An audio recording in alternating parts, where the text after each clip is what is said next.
Kaya mo bang bumangon sa pagkakadapa at pagkabigo sa buhay at patawarin ang mga taong nanakit sa'yo? Dear Papa Dudut, magandang araw po sa inyo. Isa po ako sa mga masusugid na tagapakinig ninyo sa inyong programa. Nagsimula ito sa isang storya na yung binasa at mula noon ay parati na akong nakikinig sa radyo at sa YouTube. Dito ko din po ang kumanta ng sikat na kantang Provincial Jail dito sa Iloilo, kung saan ito ang naging daan upang siya ay magtagumpay bilang broadcaster hanggang sa ngayon. Tawagin niyo po ako sa pangalang John Ang. Pinagsama ko po ang first at middle name ko. May lahi po kaming Chinese. Ang aking lolo na ama ni mama ay isang pure na Chinese. Ako po ay tubong Iloilo City at merong kakambal. Uumpisahan ko po ang aking storya ng buhay. Nung ako po at ang aking kambal ay pinanganak dito sa siyudad ng Iloilo. Ako po ang pangalawang lumabas, Papa Dudut. 2 kilo lang ang aking bigat. Sobrang liit at ang sabi ng mga magulang ko, tulad daw ng bote ng sakto. Ganyan ako kaliit. Para daw mababali ang aking leeg at maliliit ang mga kamay at paa. Pero matyaga sina mama at papa sa pag-aalaga sa akin. May mga araw din na dinadala ako noon sa ospital dahil dadagdagan daw ng dugo ang aking katawan. Dahil sa sobrang liit ay walang makitang ugat sa aking braso. Ang sabi ng doktor ay sa ulo ako lalagyan ng dextrose na agad namang kinagalit ni papa. Ayaw yon ng aking ama. Papa Dudut, saludo ako sa katatagan at katapangan ng aking mga magulang. Napalaki nila ako kahit ganon ang kalagayan ko. 4 po kaming magkakapatid. 3 ang lalaki at panganay ay babae. Nawalay sa amin ang aming kakambal dahil sa hiling ng kapatid ni mama. Naipampun ito dahil walang anak na lalaki. Mula noon, Papa Dudut, ay magkasama kaming naglalaro ng aking kakambal at lagi niyang isineshare ang mga laruan na meron siya. Tulad ng mini pajero na sasakyan at minsan nga kapag pinapainom siya ng tita ng gatas ay tatakbo ito sa bahay at ibibigay pa sa akin. Hindi kami masyadong magkasundo ng ate ko noong maliit pa lamang kami dahil isip bata pa siya. Natural lang naman yon sa magkakapatid ang nag-aaway. Pero kahit na ganoon ay mahal na mahal ko si ate. Year 2001, 6 na taong gulang ako noong nag-decide sina mama at papa na makipagsapalaran sa Maynila. Masakit dahil magkakahiwalay kami ng aking kakambal. Tumira kami sa siyudad ng Malabon. Squatter area at maraming tao at iba't ibang mga ugali. Papa Dudut, hindi na ako nakapag-aral ng kinder at diretso akong pina-enroll ni mama sa grade 1. Ang aking ina ang nagturo sa akin kung paano magsulat at magbasa. Isang likas na makulit ako sa loob ng klase at napapagalitan pa nga ako ng aking guro. Dahil hindi ako nag-i-stay sa iisang upuan. Uso pa nung elementary ako yon, yung champurado ang sineserve ng mga guro sa mga estudyante bago ang klase, upang magkalaman ang mga tiyan ng mga bata. Meron pa nga minsan na hindi ako pinalabas ng aking teacher sa grade 2. Dahil sa hindi ko pagtapos ng aking pagsusulat, nanginginig na ako noon sa takot dahil sa pangamba na hindi ako makauwi. Ganun pala ang pakiramdam kapag napipressure ka. Kapag wala naman akong pasok ay nakikipaglaro ako tulad ng luksong baka, tumbang preso at kung ano-ano pa. Hindi pa kasi uso ang gadgets noon, Papa Dudut. Masarap ngang balikan ang batang 90s. Lalo na expose sa labas at umaga hapon ang laro. Kapag walang pasok at bakasyon ay 2 kami ni ate na sinasama ni Papa sa Laguna upang magbakasyon sa kanyang kapatid na babae at makalaro ang aking mga pinsan. 2002 nang pinanganak ni Mama ang aming bunsong kapatid na lalaki at 7 taon ang agwat ng aming edad. Noong panahon na yon, Papa Dudut, ay pinauwi kami ni Tito kapatid at kuya ni Mama sa Iloilo upang magbakasyon ng 2 hanggang 3 buwan. Kapag summer na at doon ko nakakasamang muli ang aking kakambal. Laking gulat ko dahil sa pareho kami ng mukha. Bata pa kami noong nagkahiwalay. Year 2006, magko-closing na at magi-grade 5 na ako sa pasukan. Noong tumawag ang kapatid ni Mama na uuwi daw kami ng Iloilo dahil walang tao ang bahay na pinapagawa niya. May 3 palapag yon at dahilan kaya kami bumalik ng probinsya.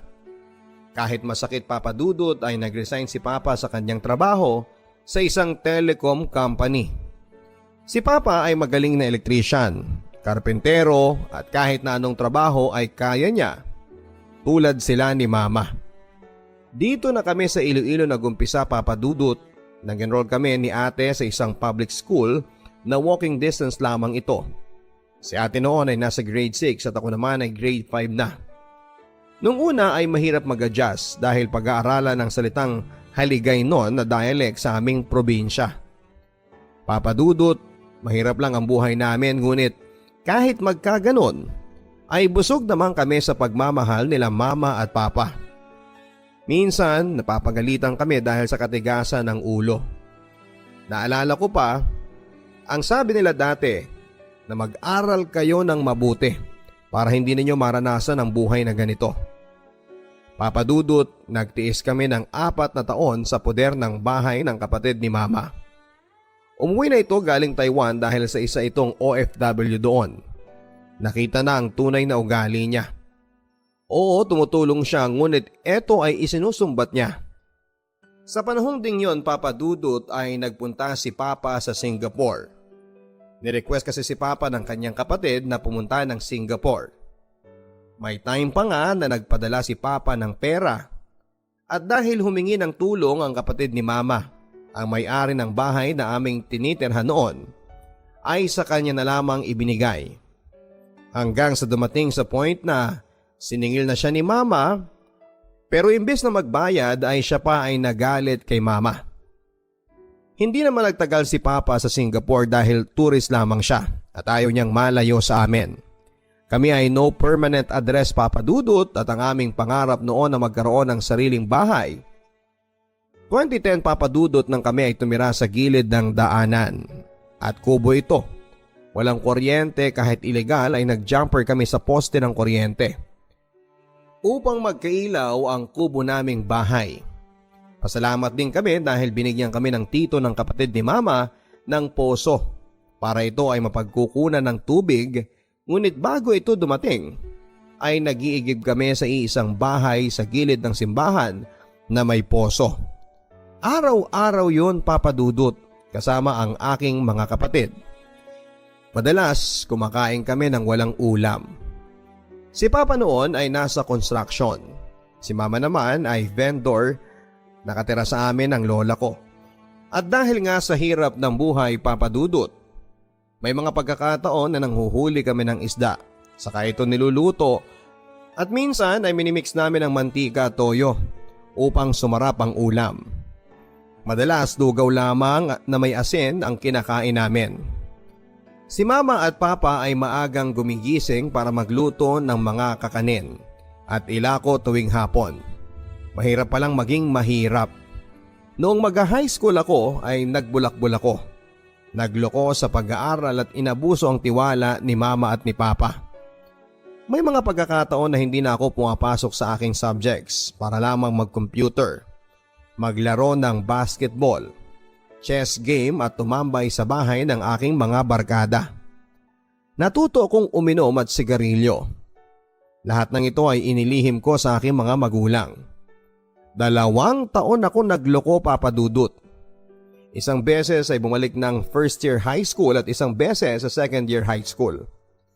Minsan nga ay habang naninigarilyo ay nahuli ako ng kaibigan ni Mama. Gulat na gulat ako dahil kitang-kita niya kung paano ko hinawakan ng sigarilyo. Pag-uwi ko ng bahay ay sermon at palo ang inabot ko kina Mama at kay Papa. 2011 ay nagtapos ng high school si ate. Masaya ang aming pamilya. Inalala namin nila Mama at Papa ang gastusin sa kolehiyo. Pero madiskarte si ate. Naging working student siya at nag-enroll sa isang sikat na engineering school sa Iloilo. Kumuha si ate ng kursong Information Technology. Kahit pa 30 pesos ang baon ni ate sa araw-araw, ay hindi ito sumuko sa buhay. Basta makapag-aral lamang. Ako naman ay second year high school at nakikita ang iba ko pang mga kaibigan at kaklase na nagtapos na sa high school. Taong 2012, papadudot, isang trahedya ang nangyari sa buhay namin. April 2012, Semana Santa, noong namatay ang kapatid ni Papa dahil sa sakit sa kidney. Gustong gusto ko nang pumunta ng Maynila dahil close ko si Tito, isang makulit at palabirong tiyuhin. Pero namatay sa edad na 29. Hindi nga kami nabigo dahil sa kuya ni Papa ay buong pamilya sa side ni Papa ang lumuwas ng Maynila. At dahil sa dami namin ay halos sakop na ang half ng bus. Nagroro kami papadudot papunta sa Maynila. Pagod pero masaya dahil magkaka-reunion din kami ng mga pinsan ko, na anak ng kapatid na babae ni Papa. Hindi namin naisip na patay ang pupuntahan namin. Nang makarating kami ng location kung saan ay nakaburol si Tito, ay sunod-sunod ang iyakan at panahon na din yon na nagsama-sama kaming magpipinsan. Bago ang libing ay uminom pa kami para remembrance. Si Tito ko, kapatid ni Mama, ay ibinurol sa Malabon at doon na rin inilibing. Pagkatapos noon ay umuwi kami ng Laguna at doon nagsaya at nagbanding ang magpipinsan. Mahigit 2 buwan din ang bakasyon namin bago umuwi. July 2012 naman, papadudot. Isang masakit na balita ay namatay ang lola ko, ang nanay ni Mama, dahil sa komplikasyon sa kidney at sa katandaan. Masakit dahil mapagmahal si lola. At kahit wala na siyang pera ay ibibigay sa apo niya. Ang masayahin at mapagmahal naming lola. After ng libing ni lola ay nag-decide ang nakakatandang kapatid ni Mama na ipasok sa trabaho sa Kapitolyo si Papa. Sa wakas, sa ilang taon na extra sa construction ay meron ng permanenteng trabaho si Papa. Pagkalipas ng 1 taon, papadudot, year 2013, graduating na ako ng high school noong namatay naman ang mother ni Papa. At sa Laguna ito namatay. Sa pangalawang pagkakataon kami ay bumalik ng Maynila, sakay naman ng eroplano at banding ulit ang mga magpipinsan. Tinapos namin ang libing ni Lola at umuwi mula Singapore ang kapatid ni Papa, ang gumaso sa amin noong pumunta sa Maynila sa magkasunod na taon. Si Lola na ina ni Papa ay hindi ko naging close, pero napamahal sa akin. Umiyak talaga ako ng sobra noon. Second year high school ako, papadudot, noong nakilala ko si Joy. Katabing bahay nila, kambal sa isang subdivision. Napaka-supportive ng aking kambal dahil siya ang nag-encourage sa akin na ligawan si Joy. Pero naging kami lang ng 2 linggo. At aaminin ko na hindi rin ako seryoso sa kanya. August 2013, papadudot, ako ay nasa 4th year high school nang may ibinigay sa akin ng best friend ko na textmate. Jan, i-text mo yan, mabait yan si Ella. Mula nga noon, papadudot, ay naging textmate ko na si Ella. Si Ella, papadudot, ay mas matanda sa akin ng 11 years. Noon din, papadudot, ay ikakasal na sana siya sa kanyang fiancé, kaso ay pumunta ng Amerika at nag-asawa upang makakuha ng green card residence doon. LDR ang setup ng aming relasyon dahil siya ay taga Pangasinan at ako naman ay taga Iloilo. Hanggang sa niligawan at naging kami. Napamahal na si Ella sa akin, papadudot, dahil sweet ito at lagi akong sinusuyo. Pinangako pa nga niya noon na pupunta ng Iloilo at dadalo ng aking kaarawan. Umabot ng 1 taon ang aming relasyon. Nalaman ko na may sakit sa left side ng mata ni Ella at kailangang magpa-opera. Una, tutol ako, ngunit sa pakiusap niya ay pumunta siya ng ibang bansa. Mula noon, papadudot, ay hindi na kami masyadong nakapag-communicate hanggang sa nawala na ang aming komunikasyon. Nagkataon din naman na nasira ang cellphone ko kung saan ay nakasave ang number ni Ella. March 20, 2014. Ito ang best day para sa akin. Dahil sa aking pagtatapos ng high school. Masaya. Sa loob kasi ng 6 na taon, nagtapos ako at hindi sumuko ang aking mga magulang kahit na nagloko pa ako. Mula noon, Papa Dudut, ay tinigil ko na ang aking bisyo at nag-focus sa pag-aaral. Nagdarasal ako na sana ay mapagpatuloy ko ang aking pag-aaral sa kolehiyo. God answered prayer talaga. Dahil tinawagan ako ng tito ko sa Amerika na kapatid ni Mama at nag-offer sa akin na pag-aralin ako hanggang sa makatapos. Hindi madali ang unang semester sa kolehiyo, Papa Dudut. Kumuha ako ng kursong computer education. Maraming struggle. Noong 2015 ay nagsimula ang hidwaan sa aking pamilya, Papa Dudut. Noong hindi na pumupunta sa bahay si Kambal at hindi ito namamasyal sa hindi namin malaman na dahilan, at doon nga umusbong ang galit ni Papa. Sinumpa na huwag pumunta ng bahay hanggang sa dumating ang taong 2017 na namatay ang isang kapatid ni Papa sa Bacolod. At request ni Kambal na pumunta. Ngunit hindi pumayag si Papa hanggang sa magkasagutan kami ng aking kambal. Yun ang huling pag-uusap namin hanggang sa ito ay makasal noong 2018. Papa Dudut, umabot sa 4 na taon ang aming hidwaan at sama ng loob. Pati ang aking mga magulang ay kinalimutan na si Kambal. Papa Dudut, taong 2016, nasa second year college na ako nang in-invite ako sa isang youth fellowship noong nakilala ko naman si Jelay at kasalukuyang kumukuha ng kursong civil engineering.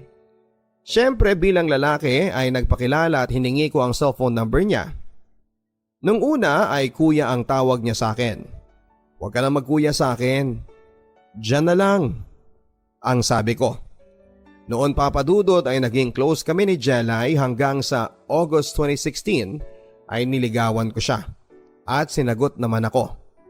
Nung una ay nagulat ako dahil kaibigan lang ang kanyang pakilala sa akin sa mga kaibigan niya. Pero binaliwala ko na lamang ito. Agad ko namang pinakilala kina Mama at Papa, naging close ni Jelay ang aking kapatid at mga magulang. Si Jelay, Papa Dudut, ay nag-aral noon sa Leyte at nag-aral ng high school sa Cebalum, Antique at kumuha ng kursong civil engineering sa isang sikat na engineering school, kung saan ay doon din ako nag-aaral ng kursong computer education. Si Jelay ay nagpupunta ng bahay tuwing walang pasok at vacant time. Doon ay mas naging malapit sila ng aking ate, bunsong kapatid at mga magulang. Nag-attend pa nga sa akin sa ika-21st birthday ko noong September 26 si Jelay. Papa Dudut, masaya kami ni Jelay. Siya kasi ang klase ng babae na ayaw ng public display, pero sweet sa private kapag kaming dalawa lamang. Puno kami ng pangarap sa buhay. Ang sabi ko sa kanya ay, "Mahal, sana tayo hanggang sa huli. Future engineer at future teacher."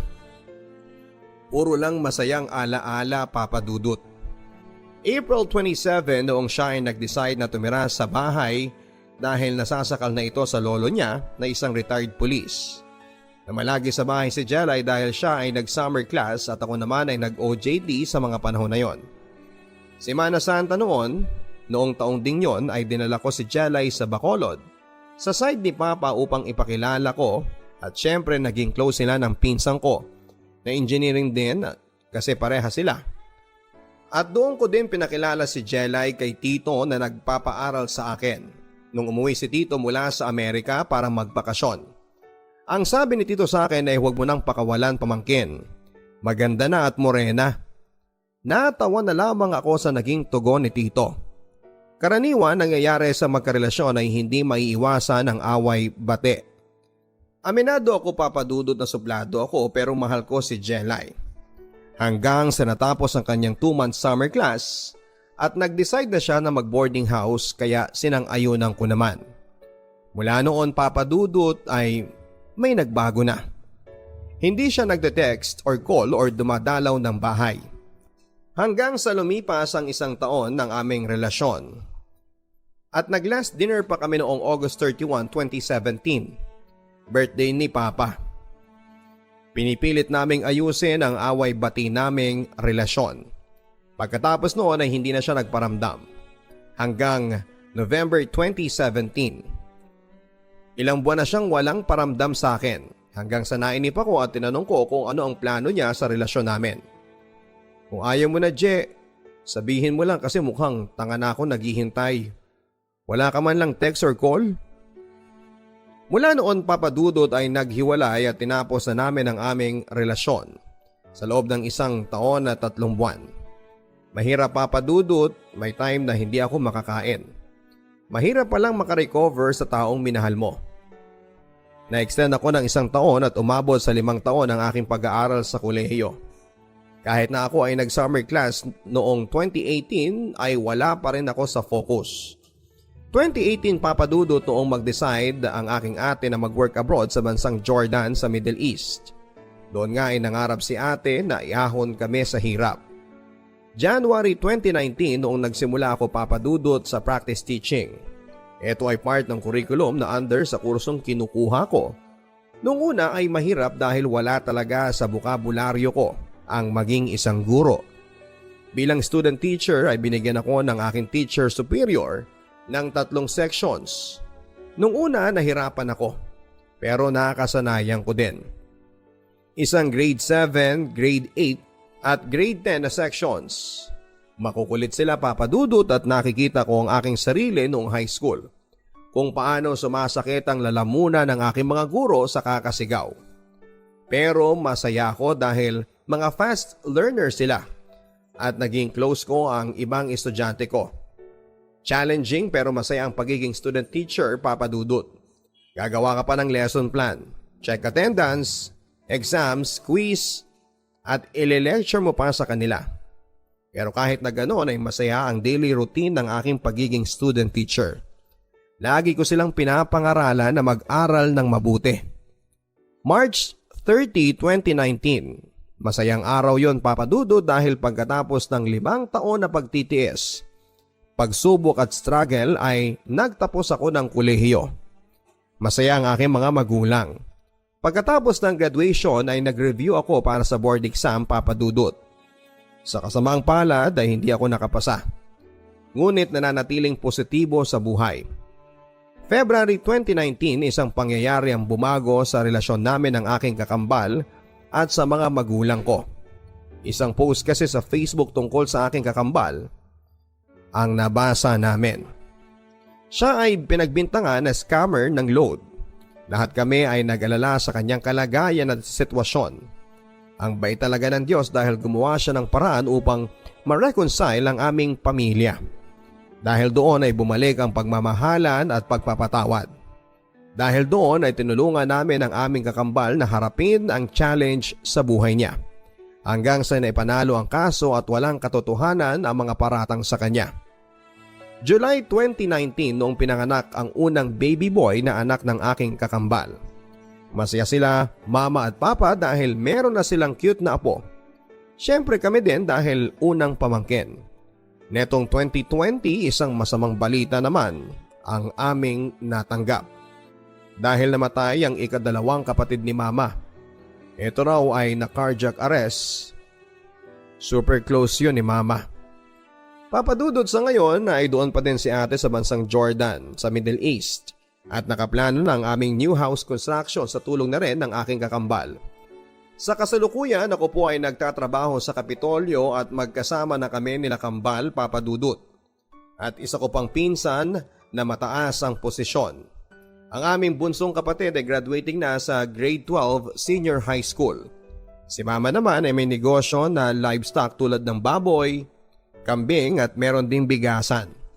Kahit single ay masaya pa rin ako, Papa Dudut. Ang mahalaga ay kasama ang pamilya at Panginoon.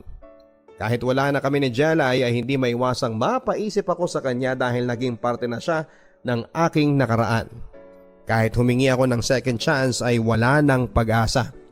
Kaya eto ay tinanggap ko na ng buo at masaya na rin ako para sa kanya. Papa Dudut, sa mga pinagdaanan ko sa buhay ay natutunan ko ng magpatawad sa lahat ng bagay sa mundo. Naniniwala ako na lahat ng iyon ay may dahilan. Pananalig sa Panginoon at kasama ang buong pamilya, ito ay susi po sa pag-unlad sa buhay.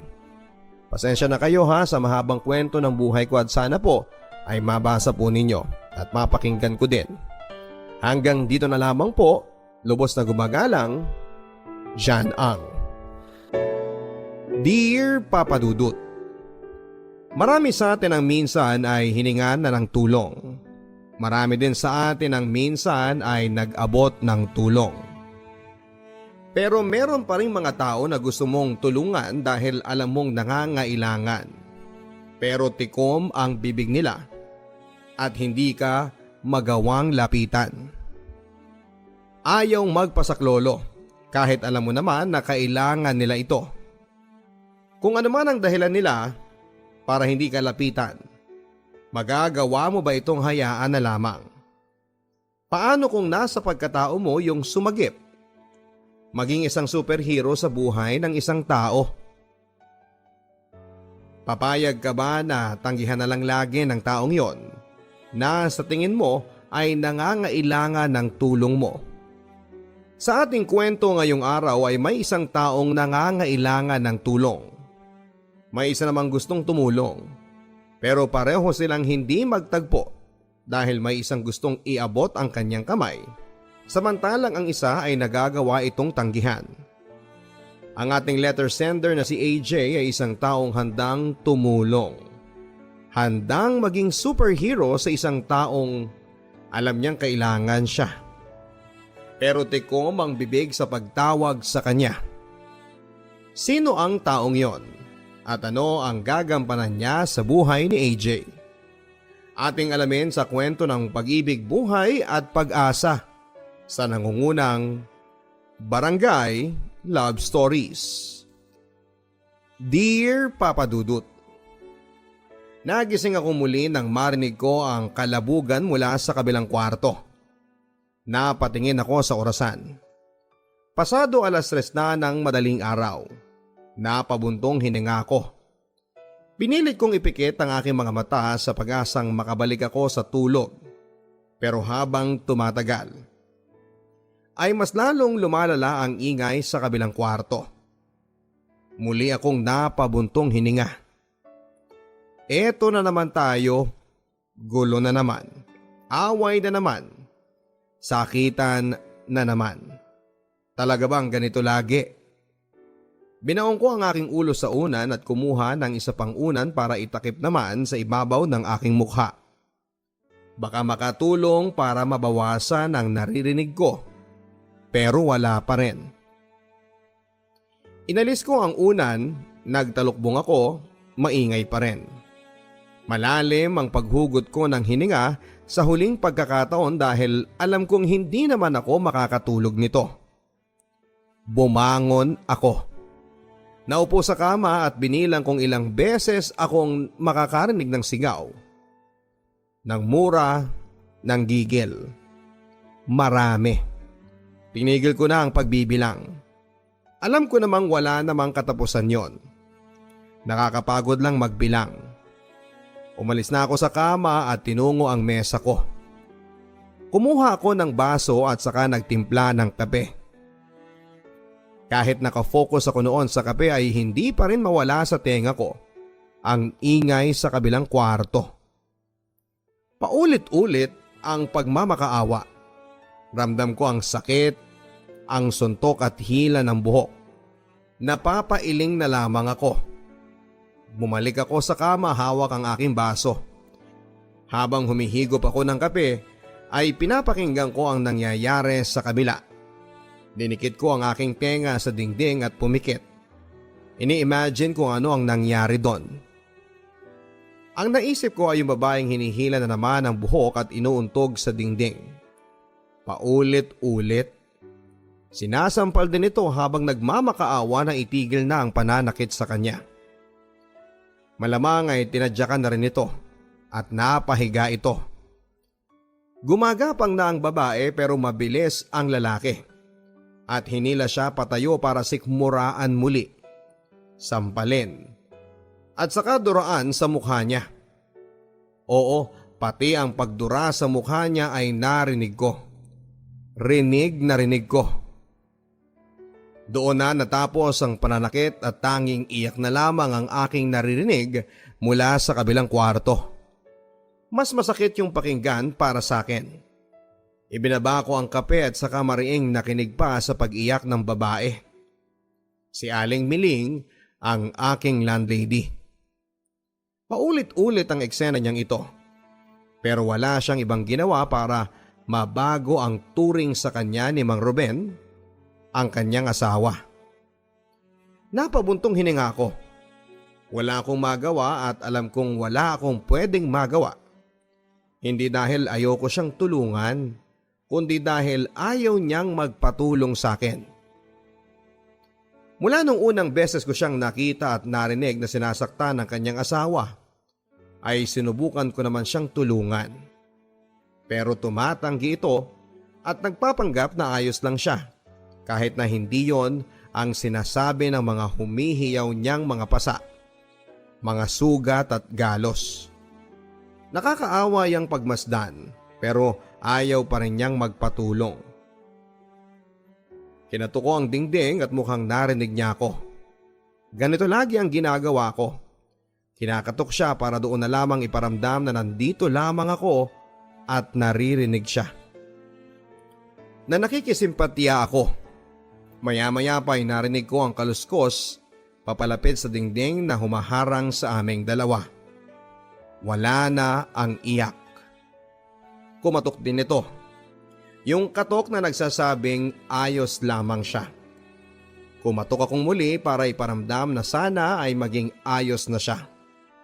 Kumatok ito pabalik. Matapos noon ay kapwa kami natahimik pareho. Walang kumakatok. Hanggang sa muli itong umiyak, dito na ako nadurog. Tumayo ako papadudot at kinuha ko ang aking gitara. Ito na lang ang paraan ko para kahit papaano ay mapagaan ang loob niya. At maipahatid na hindi siya nag-iisa at sasamahan ko siya hanggang sa makabalik siya sa pagtulog. Kumanta ako habang sinasabayan ang gitara. Habang papalapit ako sa katapusan ng kanta, ay naririnig kong tinatapos na rin niya ang pag-iyak. Napangiti ako. Kapag ganito na, alam kong medyo gumana ang pakaramdam niya. Maya-maya pa ay narinig kong muli ang pagkatok. Kumatok din ako pabalik at saka ako narinig ang isang mahinang salamat sa kanya. Ngumiti ako. Maya-maya pa wala na akong marinig sa kabilang kwarto. Naghintay ako muli pero tahimik na. Ngumiti akong muli. Binaba ko na ang gitara. Muli na akong nahiga. Hindi ako makatulog pero ayos lang. Sapat na sa akin na kahit papaano ay napagaan ko ang loob ni Aling Miling. Nakatingin lang ako sa kisame. Pinagmamasdan ang wala. Hanggang unti-unti ay kinuha na ako ng antok. Ako nga pala si AJ, 24 years old. Isang dicer sa isang grocery store malapit sa inuupahan kong kwarto.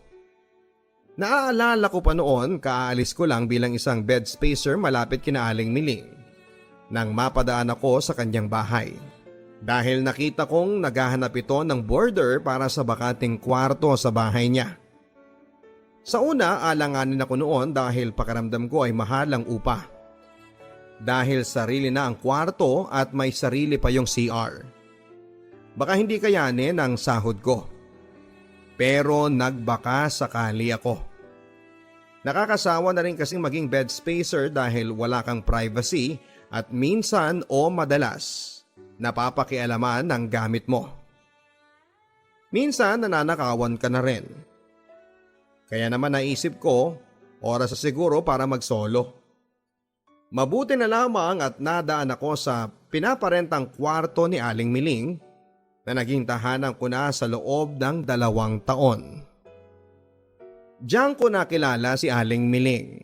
Kung gaano siya kabait at kagiliw noong una ko siyang nakilala ay ganun pa rin siya sa paglipas ng mga araw. Walang halong kaplastikan.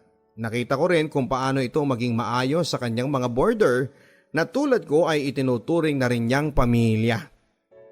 Napakaswerte ko at nakilala ko si Aling Miling dahil kahit papaano, naiibsan ang lungkot ko sa pagkakalayo ko sa nanay ko. Matagal na ako dito sa Maynila. 18 years old pa lamang ay lumuwas na ako dahil alam kong wala akong magiging magandang kita sa maliit naming bayan. Kasama ko noon ang mga pinsang ko na nakipagsapalaran sa Maynila. Kung ano-ano ang pinasok naming trabaho. Naging kargador, naging barker, tagabigay ng flyers at marami pang iba. Sama-sama kami sa isang maliit na kwarto na may mga kasama pang daga. 6 kami noon at aminado kaming hirap kaming pakainin ang aming mga sarili dahil sa liit ng kinikita namin na madalas ay napupunta pa sa upa. Gusto na naming sumuko noon dahil halos wala rin namang kaming kinikita. Yung iba gusto nang bumalik sa Bicol para makapagbukid na lamang, samantalang yung iba ay gustong gumawa na lamang ng masama para mabilis ang kita. Ako lang ang nagpapalakas ng loob sa kanila at sinasabi ng paulit-ulit na magiging maayos din ang lahat. Na kahit sa totoo lang, kahit ako ay napaghihinaan na rin ng loob. Wala pa atang 1 taon noon nang magpasya ang mga pinsang ko magsipagbalikan na lamang sa Bicol. Sinubukan ko silang kumbinsihin pero buo na ang loob nila. Sinusubukan nila akong ayain para sumama na sa kanila pero tumanggi ako. Papanindigan ko ang naging desisyon kong manatili sa Maynila para kumita. Wala silang nagawa at isang araw ay nakita ko na lamang ang sarili kong kumakaway sa bus kung saan ay lula ng aking mga pinsan. Nagpaalam kami sa isa't isa sa pamamagitan ng pagkaway. Yun na siguro ang pinakahuling beses na nakita ko sila, Papa Dudut. Mula noon ay hindi na ako umuwi pa sa Bicol. Mas inisip ko na mag-ipon at makahanap ng maayos na trabaho para magtuloy-tuloy ang pagpapadala ko kina nanay. At naiintindihan naman nila ako kung sakaling hindi ako makakauwi. Nalulungkot sila, nalulungkot ako. Pero kailangang maging praktikal, Papa Dudut. Ilang Pasko at bagong taon ang lumipas na hindi ko sila nakakasama pero nagtitiis ako. Sa awa ng Diyos ay nakahanap ako ng trabaho sa isang grocery store at naging isang dicer. Dito ako tumagal. Marangal at maayos ang kita. Nakakapagpadala na ako at masaya ako. Buong puso ako nagpapasalamat sa Diyos sa trabaho kong ito. Ang pangungulila ko sa pamilya ko ay naibsan nang nakilala ko si Aling Miling. Mabuti na lamang at dinaan ako ng aking mga paa sa bahay ni Aling Miling. Maswerte ako dahil hindi lahat ng landlady ay katulad niya. Madalas kapag nagluluto siya, ay sinosobrahan niya para makakain ng ibang boarders niya kasama ako. Nahihiya man ay tinatanggap ko na rin dahil mapilit ito at namis kong kumain ng mga lutong bahay at hindi puro dilata na madalas kong pagtiyagaan. Minsan nakakasabay ko rin siyang kumain dahil madalas na mag-isa ito. Wala kasi ang asawa niya at uuwi lang kung kailan ito gusto. Ito na nga si Mang Ruben. Isang beses ko lang nakita ang asawa ni Aling Miling at aaminin kong natakot ako sa itsura pa lamang niya na akala mo ay kontrabida sa isang pelikula. Ayokong manghusga, Papa Dudut, pero may aura kasi siya na ganon. At ang hindi ko alam kung gaano kasama ang itsura niya, ay ganon din kasama ang ugali niya. Sa unang pagkakataon na nakita ko ito ay ang una ring pagkakataon na sinaktan niya ng todo ang landlady ko. Papa Dudut, nalaman ko sa mga kapwa ko boarders na lagi nga sinasaktan ni Mang Ruben si Aling Miling. Lalo na kapag nalalasing ito. Naaawa man sila ay wala din silang magawa dahil sa takot kay Mang Ruben na isang dating pulis pero nasibak sa serbisyo dahil sa anomalyang kinasangkutan sa kanyang trabaho. Kaya siguro madalas ang pag-iinom nito at pagsusugal at madalas pag-initan si Aling Miling. Pero noong mga sumunod na pananakit niya, ay naririnig kong iba ang dahilan at yon ay ang hindi nila pagkakaroon ng anak na dalawa. Naalala ko noon nasa kwarto na ako pasado 11:00 na yata ng gabi. Nanonood ako ng pelikula sa aking cellphone nang marinig ko ang malakas na pagkalabog ng pintuan sa kwarto ni na Aling Miling. Tinigil ko ang panonood at saka nakinig. Maya-maya pa ay narinig ko ang pagsuntok sa dingding at pagmumura ng lasing na si Mang Ruben. Kalmado lamang noon si Aling Miling at nakikiusap na sana ay kumalma na si Mang Ruben dahil natutulog na ang boarders at nakakahiya. Pero walang pakialam doon si Mang Ruben. Mas lalo lamang itong nag-init at doon ay narinig kong muli ang pananakit niya kay Aling Miling. Hindi ko nakayanan ang mga narinig ko. Kaya naman naglakas ako ng loob para pigilan si Mang Ruben, Papa Dudut. Kung hindi ito nagagawa ng mga kasama kong boarders ay ako ang gagawa. Naglakas ako ng loob na pumasok sa kwarto nila at doon ay inabot kong sinasampal ng paulit-ulit ni Mang Ruben si Aling Miling habang nakahawak sa kanyang buhok. Maayos at kalmadong kinausap ko si Mang Ruben, pero tinabig lamang nito ang aking kamay at dinuro ako. Huwag daw akong makikialam dahil away mag-asawa yon. Problemahin ko raw ang bayad ko ng upa at ang sarili ko. Muli akong nakiusap, Papa Dudut, pero hindi ito nakinig at mas lalo lamang grinabehan ang pananakit kay Aling Miling. Nakiusap akong muli pero binging-bingi na ang demonyong ito sa pakiusap. Hindi naman niya ako sinaktan, tanging si Aling Miling lamang, pero ako ang nakaramdam ng sakit na ginagawa niya sa aking landlady. Wala akong magawa noon kundi ang manahimik na lamang. Maya-maya pa, Papa Dudut, ay natapos na si Mang Ruben sa pananakit niya kay Aling Miling.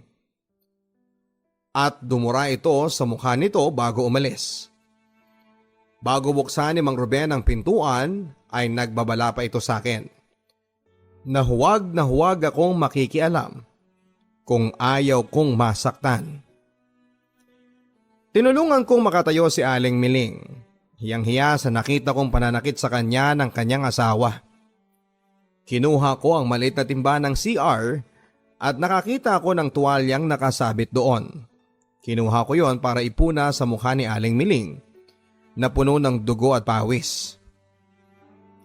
Pinipigilan ako ni Aling Miling pero nakiusap ako sa kanya na hayaan akong gawin yon.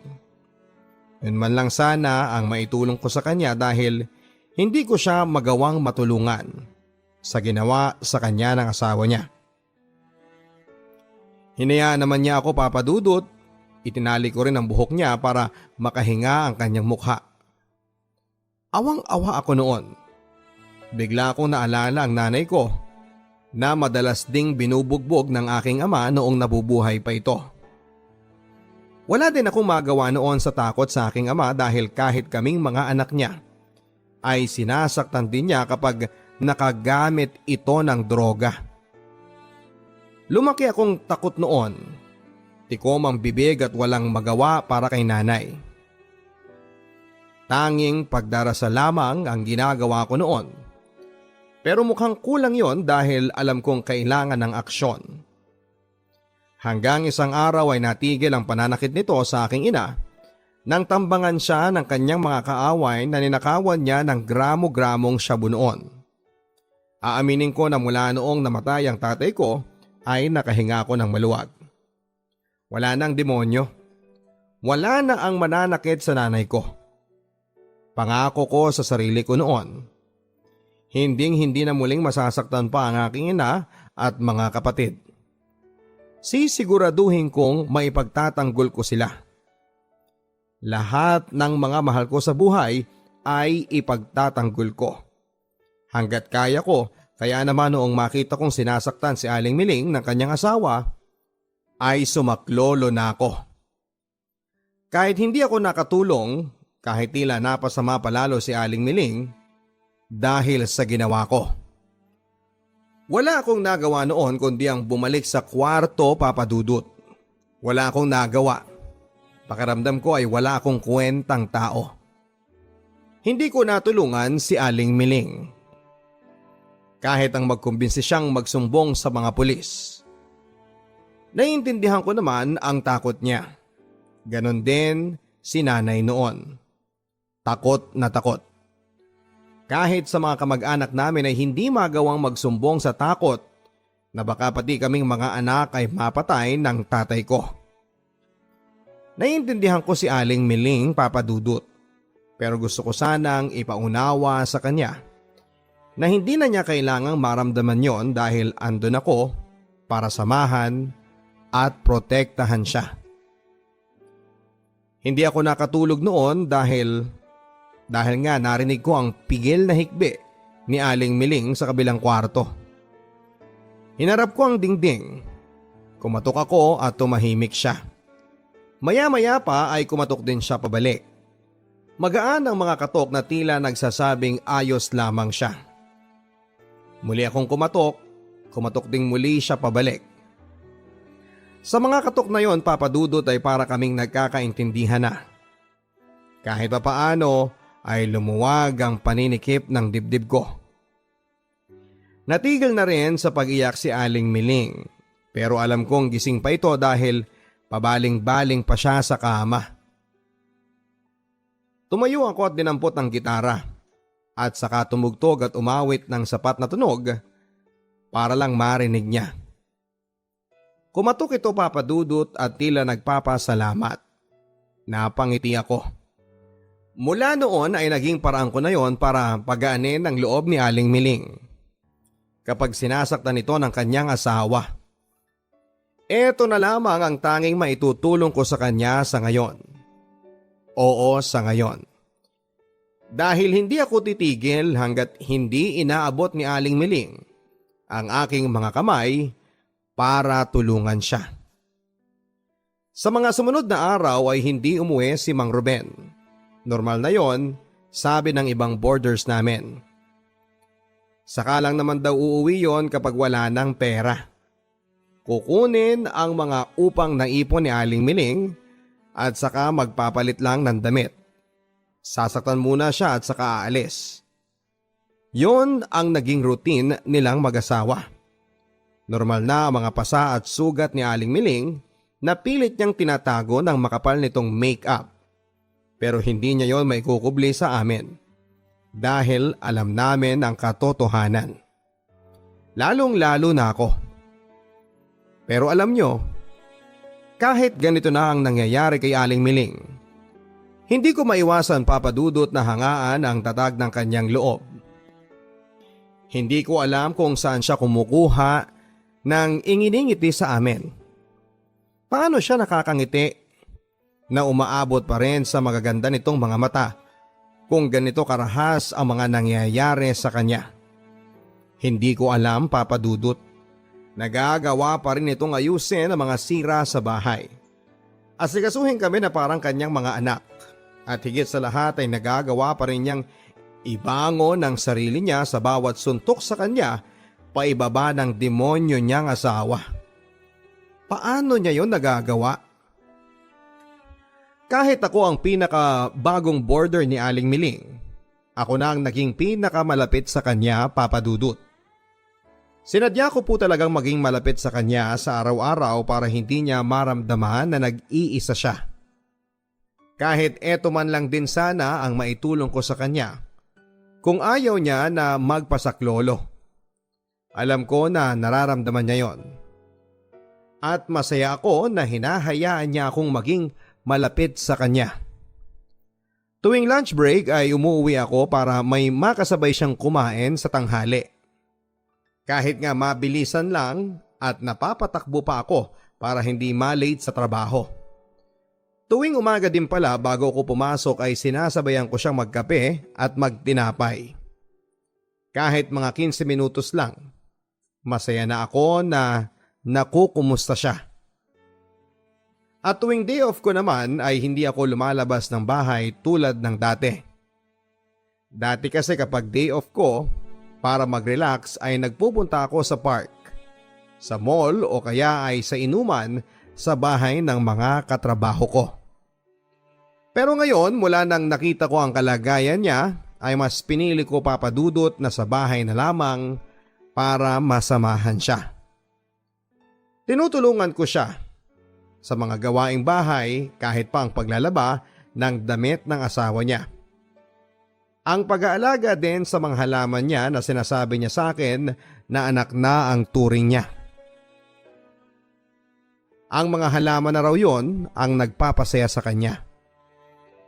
Naaawa ako tuwing nagkukwento siya sa mga halaman niya at kung paano niya ito alagaan bilang mga anak. Napatanong tuloy ako sa Diyos. Bakit ba niya hindi biniyayaan ng anak si Aling Miling? Hindi naman malulugi ang ibibigay nitong anak sa kanya dahil sobrang mapagmahal niya. Bakit nga ba? At dahil nga sa pagsasama-sama ko kay Aling Miling ay marami na akong nalaman sa kanya. Isa pala siyang teacher dati sa elementarya. Naging busy ito noon sa kanyang trabaho na madalas daw na pinag-aawayan nilang mag-asawa. Dahil kahit sa bahay ay nagtatrabaho pa din siya. Yun pa nga ang unang isinisisi ng asawa niya sa kanya. Kung bakit daw hindi sila magkaanak. Masyado raw busy si Aling Miling sa mga estudyante niya, kaya hindi sila makabuo. Yon ang madalas na away nilang pareho. Mahal na mahal ni Aling Miling ang pagtuturo. Mahilig ito sa mga bata kaya naman hindi niya iniisip na trabaho ang ginagawa niya dahil masaya siya. Pero dahil nga dito papadudot, kaya lagi silang nag-aaway na mag-asawa. At para makaiwas na rin sa away at magkaroon na rin sila ng pamilya, ay nag-resign po ito sa kanyang trabaho. Nagbenta na lamang ito ng mga frozen food at pinapaupahan ng ibang kwarto sa bahay nila. Maliban yung sa kwarto ko ngayon dahil ang iniisip niya, ito ang gagawin niyang kwarto ng magiging anak nila ni Ruben. Pero hindi na po yun nangyari pa. Pinilit nila na makabuo. Lahat ay ginawa nila pero bigo sila. Ilang taon silang sumubok pero wala. Hindi naman sila nagpapa-check up sa takot na makarinig ng masamang balita. Dahil nga sa wala silang nabuo ay mas lalong gumabi ang away nilang dalawa. At dala ng stress ay kung ano-anong masasakit na salita ang inaabot ni Aling Miling kay Mang Ruben. Ang hindi alam ni Aling Miling ay meron na palang dagdag na problema noon si Mang Ruben sa kanyang trabaho at isang araw nga, nalaman na lamang niya na tinanggal na ito sa serbisyo. Isang daan na naman para mas lalo silang magkaroon ng problema. Parang hindi na nga raw natapos ang problema nilang dalawa. Araw-araw na ang kanilang nagiging away papadudot. Dahil sa init ng ulo ni Mang Ruben. Pilit inuunawa na lamang ni Aling Miling ang pangyayari. Hirap din siya ngayon dahil pareho na silang walang trabaho at tanging sa borders lamang sila umaasa ng kita. Kaya naman nagtututor na rin si Aling Miling sa mga dating estudyante niya. Paraan din niya ito para takasan ang realidad. Ang realidad na paghuhuna papadudot ang relasyon nilang mag-asawa. Sa mga batang yun siya kumukuha ng lakas ng loob pero agad din yung naputol dahil pinagbawalan siya ni Mang Ruben. Ayaw niyang lumalabas-labas ng bahay si Aling Miling dahil baka raw makakita ito ng lalaki at ipagpalit siya. Masyadong makitid ang utak ni Mang Ruben. Sumusunod na lang si Aling Miling, araw-araw itong sumusunod sa lahat ng gusto ni Mang Ruben. Kahit labag na ito sa kanyang loob. Wala siyang magawa. Asawa niya mahal niya. Ako na rin ang mismong nag-iiba ng usapan kapag nagiging seryoso at masakit na kay Aling Miling ang mga kwento niya sa akin. Kaya naman para hindi na bumigat ang loob niya ay pinapatawa ko na lamang siya. Tuwang-tuwa ako kapag nakikita ko siyang masaya at nakangiti. Alam nyo, maganda talaga si Aling Miling. Hula ko noong kadalagahan nito ay pinagkakaguluhan siya. Swerte namang Ruben dahil siya ang pinatulan. Kahit nagkaedad na ay hindi mo iisiping 50 anyos na. Maganda pa rin ang hubog ng katawan. Marahil dahil sa hindi ito nagkaroon ng anak. Maputi ito, mestizahin, mapungay ang kanyang mga mata at bilog ang maliit na mukha niya. Manipis ang labi at maliit na matangos ang ilong. Maganda talaga. Kung titignan mo, akala mo'y nasa 30 anyos pa lamang ang edad niya. Kaya siguro ganun kahigpit sa kanya si Mang Ruben dahil baka nga makuha pa ito ng iba. Hindi ko naman masisisi sa parting ito si Mang Ruben. Sadyang maganda lang kasi talaga si Aling Miling. Tinatanong ko siya dati kung may mga sumubok bang manligaw sa kanya noong kadalagahan niya at ang sagot niya papadudot ay marami. Inasahan ko na yon, sabi ko nga sa inyo ay maganda talaga si Aling Miling. Pero ni isa raw ay wala siyang sinagot dahil si Mang Ruben ang gusto niya. Suwerte talaga ng lalaking ito. Kahit daw marami ang gustong lumigaw sa kanya, isa-isa niyang tinanggihan ang mga yon at sinabing may nagmamay-ari na ng puso niya. Walang iba kung hindi si Mang Ruben. Doon ay tumulo ang mga luha ni Aling Miling. Mas masakit pa ang mga luhang yon kesa doon sa mga luhang tumulo sa kanya noong sinasaktan siya ni Mang Ruben. Dahil ang mga luhang yon, alam mong mga luha ng taong umaasa sa isang bagay na alam mong malabo na. Hinayaan ko siyang umiyak ng umiyak. Niyakap ko ito para maramdaman niyang naiintindihan ko siya. Hinayaan niya ako. At doon ay nakaramdam ako ng kakaiba. Tumibok ng malakas ang dibdib ko, Papa Dudut. Natakot ako pero hindi ako kumala sa pagkakayakap sa kanya. Pilit kong inaalam kung bakit ganon ang tibok ng puso ko. At makalipas lamang ang ilang saglit, ay nakakuha kaagad ako ng sagot. Gusto ko na si Aling Miling. Umiibig na ako sa kanya. Umiibig na ako sa aking landlady. Mula nang naramdaman ko at nakumpirmang mahal ko na nga ang landlady ko, ay nag-iba na ang lahat. Nung una akala ko ay pagmamahal bilang ina lamang ang nararamdaman ko para sa kanya. Pero habang tumatagal, mula nung niyakap ko siya, alam kong iba na yon. Kaya naman mas lalo akong nagpursige na ilayo siya sa kanyang asawa. Gusto ko siyang iligtas para sa akin. Gusto ko pa siya na makasama. Gusto kong ipaunawa sa kanya na hindi magbabago ang asawa niya. Na hindi na babalik ang dati nilang pagsasama. Tapos na sila. Yon ang gusto kong sabihin sa kanya. Pero ang hirap niyang paniwalain. Sa asawa pa rin niya ang tiwala niya kahit na naulit ng naulit ang pangbubugbog nito sa kanya.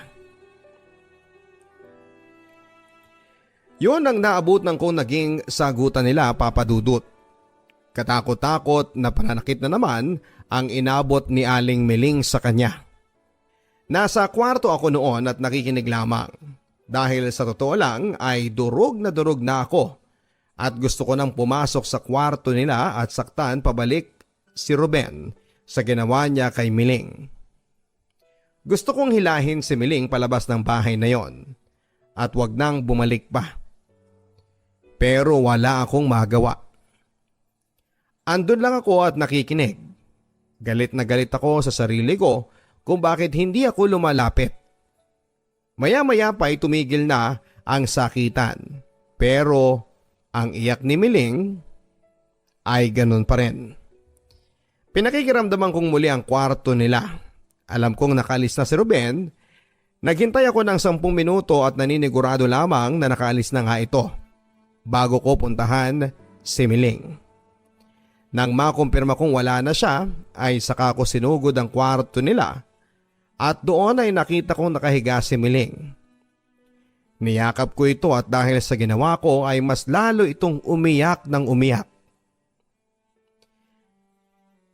Pinatahan ko ito at hinalikan sa kanyang noo. Pinulungan ko siya, aalis tayo dito at sa hindi inaasahan ay sumama siya.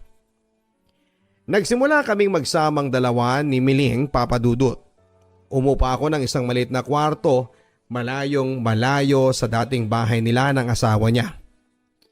Hindi ko rin alam kung bakit ito sumama sa akin. Basta sumama siya. Iniwan na ang boarding house. Iniwan na ang asawa niya. Wala akong kasing saya noon kahit na nakikita kong hindi buo ang pasya ni Miling na iwan ang asawa niya.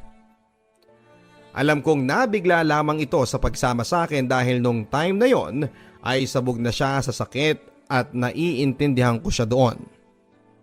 Ako na lang ang gagawa ng paraan para maging komportable siya sa bago niyang mundo kasama ako. Sana ako na ang piliin niya. At sana ay hindi maging hadlang ang edad namin para mahalin niya rin ako ng buo, tulad ng pagmamahal ko sa kanya. Araw-araw ay pinagsisilbihan ko ito. Pinaparanas ko sa kanya ang mga bagay na hindi niya naranasan o hindi pa niya nararanasan sa asawa niya. Maaga akong gumigising para bumili ng tinapay na paborito niyang almusal. Hindi pa man nakabukas ang panaderya ay nandun ako para makuha ang pinakamainit at bagong gawang pandesal. Ihahanda ko ng lahat mula sa almusal hanggang sa gagamitin niya na panligo at saka ko siya gigisingin. Sabay kaming kakain at puno pa ito ng muta at magulo ang buhok pero para sa akin ay siya pa rin ang pinakamaganda sa aking paningin. Ako na rin ang magliligpit ng lahat para maligo na ito. Alam ko kasing tuwing umaga ang ligo niya. Nakasanayan na raw niya kasi. Matagal itong maligo kaya naman ang ginagawa ko para hindi na siya madumihan, ako na rin po ang naglilinis ng kalat. Lahat yon ay gagawin ko bago ko pumasok sa aking trabaho.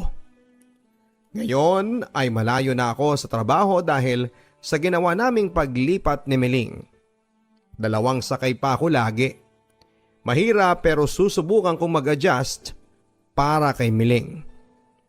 Sa tuwing uwian naman ay nagmamadali ako, Papa Dudut, na makaalis, hindi dahil sa iniiwasan ko ang matinding traffic, kundi dahil kailangan ko makapagluto na ng makakain namin ni Miling. Walang kapera-pera si Miling at ako ang bumubuhay sa aming dalawa. Nung una ay inaabotan ko siya pero tumatanggi siya. Kaya naman ako na rin ang namamahala sa mga kailangan sa bahay tulad ng pagkain. Pansin ko rin sa kanya na ayaw niyang lumabas ng bahay. Kaya ako na ang namamalengke tuwing day off ko.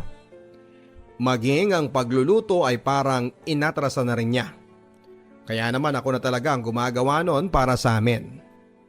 Gusto ko siyang pagsilbihan. Karapat dapat naman talaga na maranasan niyang magbuhay reyna din siya. Sa piling ko, hindi siya makakaranas muli ng hirap. Hindi niya mararamdamang katulong siya. Reyna siya, yun ang dapat kong iparamdam sa kanya. Aaminin ko naman na hindi naging madali para sa akin ang ginagawa kong ito kay Miling. Una, malaki ang naging pagbabago niya mula nang umalis kami sa bahay nila. Hindi ko na nakikita ang masaya niyang mata. Lagi itong nakatulala pero hindi ko naman siya nakikitang lumuluha. Tipid na rin itong magsalita, hindi katulad nung dati na marami itong kwento kesa sa akin. Ngayon ay sasagot lang siya kapag tinatanong ko. Nakakamiss ang dating Miling. Nakakamiss ang mga nakangiti nitong mga labi. Ngayon kasi ay hindi ko na yon nakikita pa. Ayoko naman siyang tanungin dahil baka mas lalo lamang itong magpakalunod sa lungkot. Gagawin ko ang lahat para manumbalik ang saya niya. Manumbalik ang dating siya. Magagawan ko pa yun ng paraan gamit ang pagmamahal ko sa kanya na hindi ko pa nasasabi hanggang sa ngayon. Alam kong nakakaramdam naman siya pero hindi lang siya nagsasalita. Kapag sinabi ko ba na mahal ko siya, ano kaya ang magiging reaksyon niya? Hinalikan ko si Miling malalim. Akala ko noon ay papalag siya pero hindi. Sinabayan niya ako sa halik na yon na para bang nananabik din siya. Hinawakan ko ang kanyang mukha habang hinahalikan siya at doon ay naramdaman ko ang mga luha niya. Sa unang pagkakataon mula noong nagkasama kami ay ngayon ko lang nakita ang mga luhang yon. At hindi ko alam kung ano ang mga luhang yon. Masaya ba siya? Malungkot? Pagsisisi o pagmamahal din? Ewan ko. Basta ang alam ko lang ay hinayaan naming pareho ang mga katawan namin na sumayaw sa sarili naming indak. Dahan-dahan papadudot ng gabing yon ay may nangyari sa aming dalawa ni Miling. At aaminin ko na yon ang isa sa mga pinakamasayang araw ng buhay ko. Dahil ang pagbigay niya sa akin ng kanyang katawan, ang kinukuha kong senyales na mahal din niya ako. Sana nga ay mahal niya rin ako. Sa mga sumunod na araw ay paulit-ulit na may nangyayari sa aming dalawa na akala mo'y bago kaming kasal. Wala mang kumpirmasyon ng aming relasyon. Wala man akong narinig sa kanya na mahal din niya ako ay ayos lang. Ang importante ay masaya kaming dalawa. Wala na akong hihilingin pa. Isa itong milagrong maituturing para sa akin. At ang milagrong yon ay nadagdagan pa ng isa makalipas ang isa pang buwan. Nagising na lamang ako isang umaga dahil sa narinig ko mula sa banyo. Napabalikwas ako ng bangon nang makita kong wala si Miling sa tabi ko. Agad kong tinungo ang banyo at doon ay nakita ko siyang nakasubsob sa lababo habang patuloy ang pagduduwal. Nag-aalala ako at kinumusta siya. Ang sabi niya ay hindi raw niya alam dahil pagkagising niya ay nahilo siya at maya-maya pa ay nagduduwal na. Napatitig ako sa kanya. Tumingin ito sa akin at tila alam kung ano ang nasa isip ko. Wala kaming imika noon at hinawakan ko ang kanyang kamay at ngumiti siya. Posible nga kaya. Lumabas kami pareho ng bahay para tunguhin ang pinakamalapit na butika. Binili namin ang dapat bilhin at saka nagmadaling umuwi para masimulan ang dapat gawin. Hinintay ko siya sa labas ng banyo at makalipas ang ilang minuto ay lumabas si Miling. Sa una ay blanko ang mukha niya. Pero maya-maya pa ay nakangiti na ito at inangat ang 5 pirasong pregnancy test na nabili namin. Lahat ay may tig-2 guhit. Sapat na yon para yakapin ko siya ng mahigpit para iparamdam sa kanya ang aking kaligayahan. Nakabuo kaming dalawa.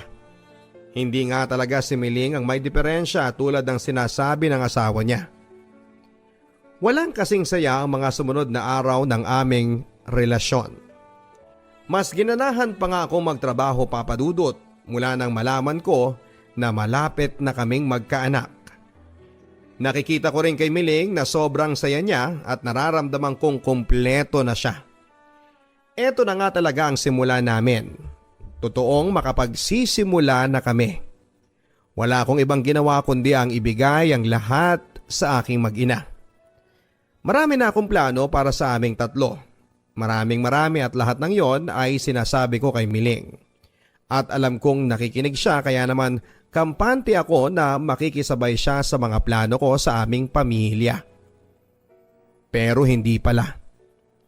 Hindi pala niya kayang sumabay tulad ng una kong inakala.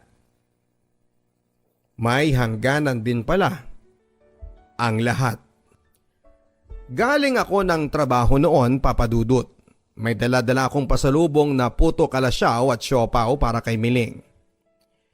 Yun kasi ang hiling niya sa akin bago ko umalis sa trabaho ko kaninang umaga.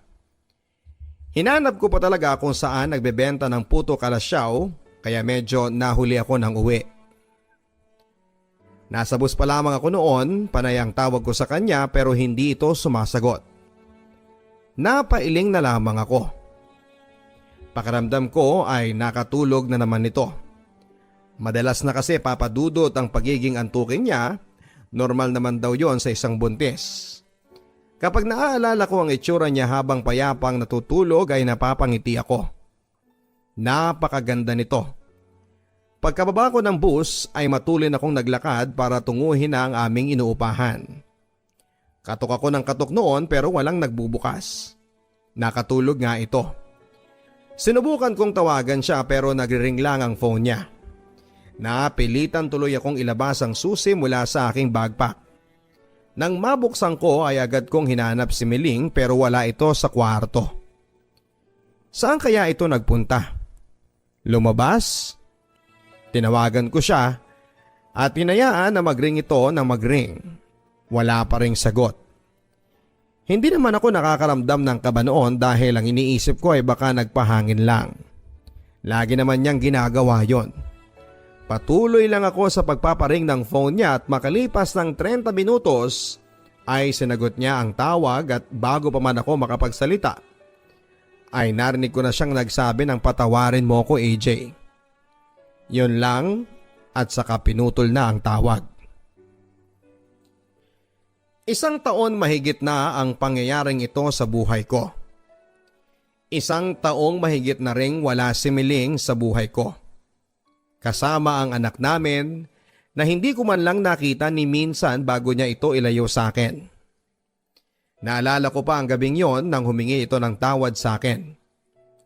Yon ang unang gabi ng pag-iwan niya sa akin.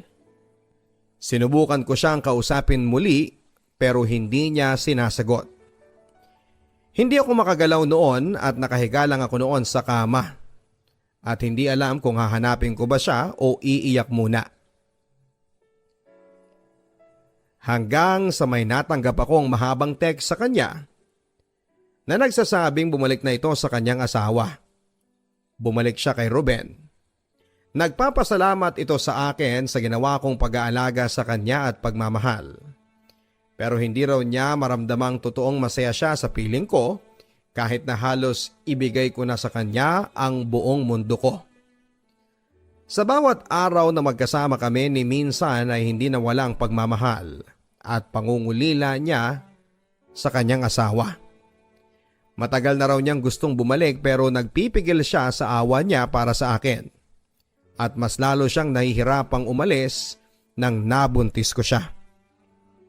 Akala niya ay matututunan na raw niya akong mahalin dahil naibigay ko na sa kanya ang isang bagay na matagal na niyang inaasam-asam. Ang maging isang ganap na ina pero hindi pala. Tanging paraan para mabuo siyang muli ay ang pagbabalik sa kanyang nakaraan. Ang pagbabalik sa kanyang iniwan. Ang pagbabalik kay Mang Ruben. Hindi nyo alam kung gaano ako kadurog habang binabasa ko ang text na yon.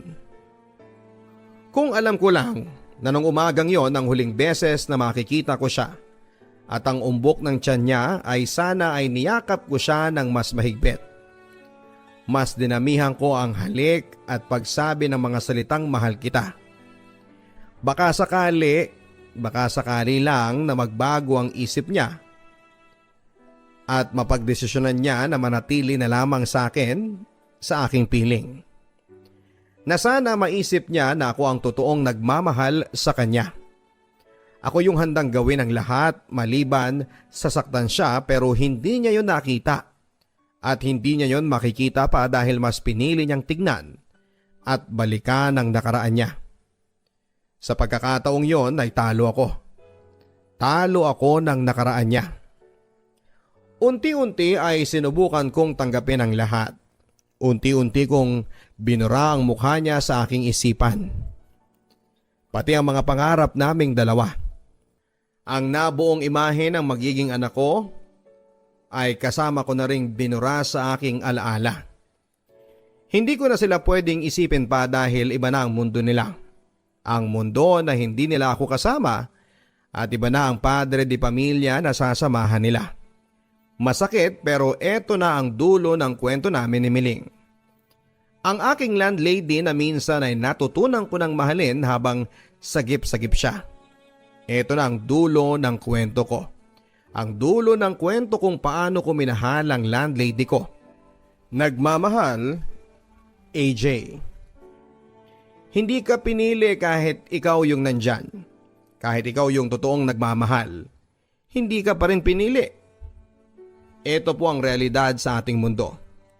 Hindi natin mapipilit na piliin tayo ng isang taong meron ng nakareserba sa kanyang puso. Hindi natin mapipilit na ipatanggap sa kanya ang ibinibigay nating pagmamahal at tulong. Kahit kusa mo pa itong ibinibigay. Hindi niya ito kusang aabutin dahil hindi ito ang kanyang gusto. Tanggapin mo na lang, hindi kanya pinili. AJ, alam ko na ang hirap ng pinagdaraanan mo at pagdadaanan mo pa. Hindi biro ang ibigay mo ang lahat ng tulong na meron ka. Lahat ng pagmamahal na meron ka para sa isang taong hindi alam sumugal at may ibang mahal. Pero nagpapasalamat ako AJ sa iyong kwento dahil kung hindi mo ito ibabahagi sa amin, hindi namin malalaman na totoo palang may mga taong katulad mo na handang magbigay. Handang magpaubaya at handang tumulong at handang magmahal kahit na alam nilang hindi ito masusuklian. Maraming salamat sa iyo AJ at hiling namin at dasal na balang araw lahat ng pag-ibig at tulong na naibigay at naisugal mo ay bumalik sa iyo sa libo-libong paraan. At sana ay tanggapin mo ito. Dahil karapat dapat ka sa ganitong klase ng pag-ibig na minsan ay naibigay mo.